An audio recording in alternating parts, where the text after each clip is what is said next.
Credit കാർഡിനെ കുറിച്ച് അറിയാൻ ആഗ്രഹിക്കുന്നവർക്ക് പൂർണ്ണമായും എല്ലാ വിവരങ്ങളും ഉൾപ്പെടുത്തിയ ഒരു എപ്പിസോഡാണ്. ദയവായി നിങ്ങൾ പൂർണ്ണമായും കാണണം, സ്കിപ്പ് ചെയ്യരുത്.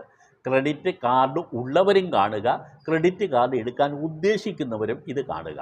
ഇല്ലെങ്കിൽ ക്രെഡിറ്റ് കാർഡ് എന്താണെന്ന് അറിയണമെന്ന് ആഗ്രഹിക്കുന്നവരും ഇത് കാണുന്നത് കൊണ്ട് ഗുണമേ ഉള്ളൂ, ദോഷമൊന്നുമില്ല. ഷെയർ ചെയ്യാൻ മടിക്കരുത്.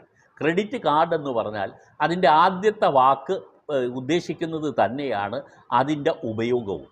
കടം ക്രെഡിറ്റായി നമുക്ക് തരുന്നു എന്ന് പറഞ്ഞാൽ കടമായി നമുക്ക് തരുന്നു.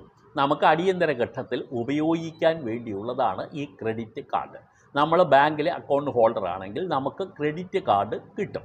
ഈ ക്രെഡിറ്റ് കാർഡ് കിട്ടിയാൽ അത് ശരിക്കു പറഞ്ഞാൽ അതിന് ഉപയോഗം വളരെ വളരെ വളരെ കൂടുതലാണ്.